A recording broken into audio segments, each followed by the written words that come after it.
King's Bounty 2, developed by 1C Entertainment and published by Koch Media, is the latest entry in a long-running series that stretches all the way back to 1990. With each iteration, the IP has slowly transitioned from a tactical, turn-based battle game with minor RPG elements into a full-blown RPG that retains the turn-based battle system for combat. That said, the King's Bounty games have always been hybrids of a sort, with a focus on improving your hero and their armies between battles. King's Bounty 2 just goes a step further and feels like a fully fledged RPG, with a hint of Eurojank, that retains the tactical turn-based combat of its predecessors. From a gameplay perspective, it's a great choice to introduce new players to the IP. However, dividing resources to expand the traditional RPG elements results in a game that, on the whole, feels like a mix of modern and dated elements. For those worried about coming into the IP fresh, you require no knowledge of the prior games.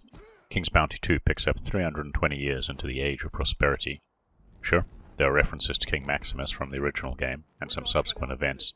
You don't have to play the original to understand the current state of the world or the new plot. If you're interested, several books will fill you in, but these narrative links are just a bonus for long-time fans. What is important to know is that the current king has fallen gravely ill. His son liberates you from prison to investigate evidence of a growing conspiracy in Nostria, and you're thrust into an adventure that'll have you solving everyone else's problems, while trying to understand the nature of the mysterious blight that is consuming Nostria and parallel realms.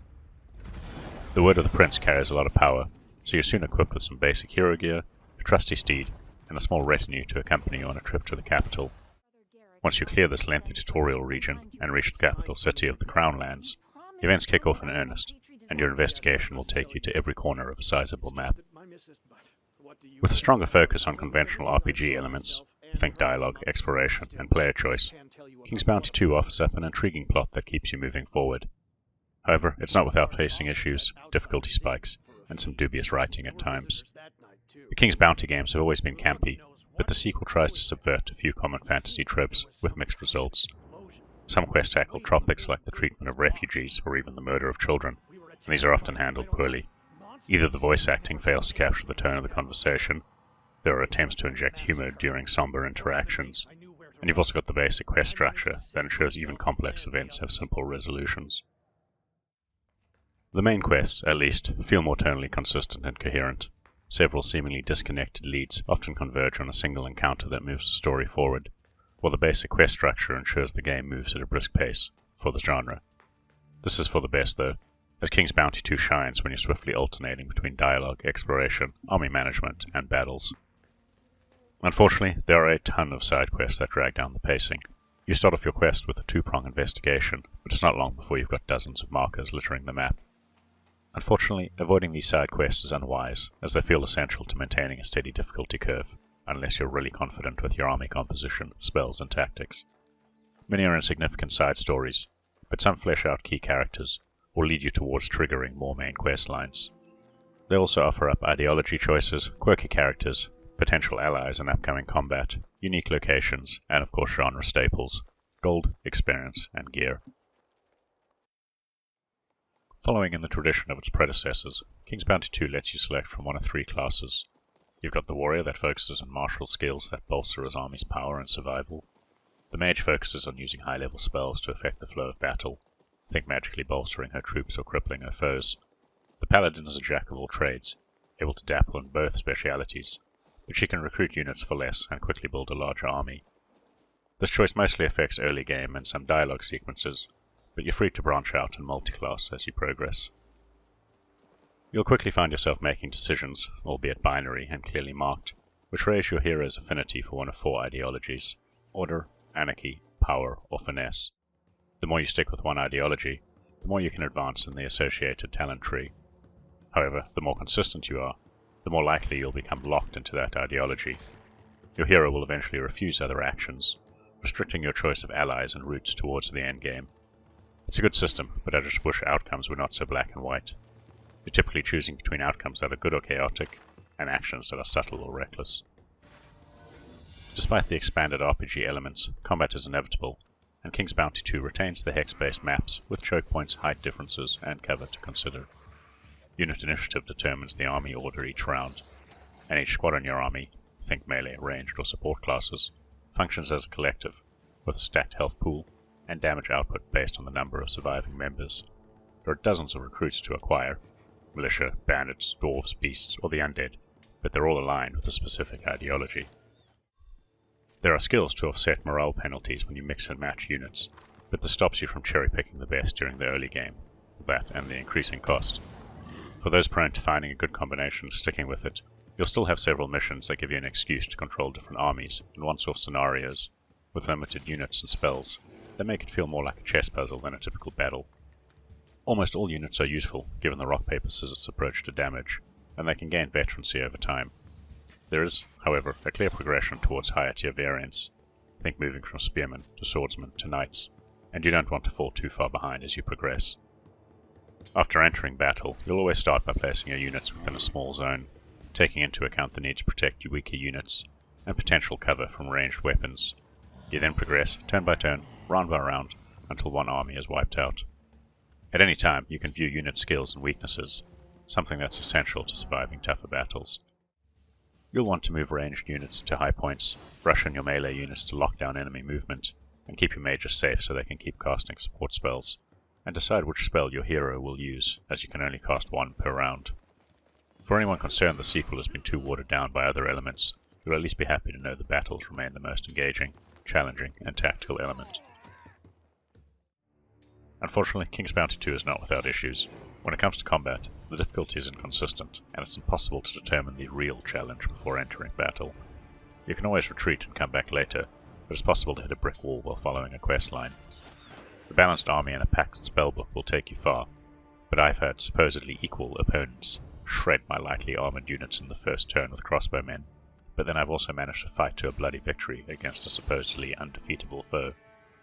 Countering units is one thing, but it's the spells available to the opposing villain that are the true killer.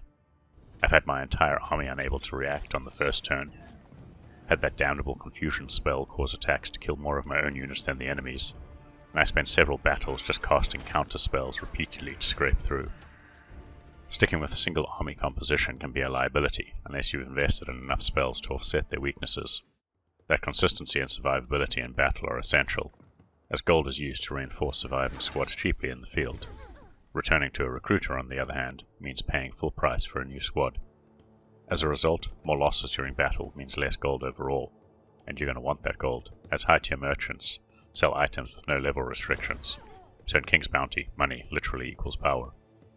The biggest problem, however, is that outside of army management and the turn-based combat, the other gameplay mechanics begin to feel perfunctory as time goes on. You'll explore on foot and horseback, engage in back-and-forth dialogue with quest-givers, solve a few basic puzzles, loot valuables without ever being questioned, run between merchants and recruiters, and tweak your character build. The shift to a standard third-person perspective, and those more traditional RPG elements, certainly grounds you in the world, but these mechanics ultimately feel underdeveloped in contrast to the combat encounters, and indeed other dedicated RPGs. With a shift to an open-ish world, there's still a nice flow to exploration, questing, and battles. In addition to your primary quest objectives, the world has multiple roadblocks you need to clear as you progress across the map, with them often serving as a form of level gating. So long as you don't beeline towards a distant objective, refresh your troops periodically, and invest in some new gear, progress feels smooth, aside from the aforementioned difficulty spikes. Areas you clear of enemies, or the Blight, are often reoccupied by civilians, recruiters, and merchants. It provides a nice sense of progression beyond simple stat increases. That said, it's still a fairly static world, made up of interconnected paths, diverse biomes densely packed, cities separated by improbably small distances, and dozens of NPCs standing around, waiting for the right trigger to offer you a quest. There's also no shortage of side paths to explore, with puzzles to solve and chests of loot to discover. However, there's a definite thrill of seeing a battlefield that perfectly replicates the area that you were just exploring. It makes the world feel more cohesive overall. Despite feeling as artificially condensed as its hex-based predecessors, especially when you're tearing around on horseback, the high fantasy setting, sweeping vistas, immersive ambient audio, and the serene soundtrack often had me thinking of exploring Cyrodiil in the Elder Scrolls IV Oblivion, or the Feylands and Kingdoms of Amalur.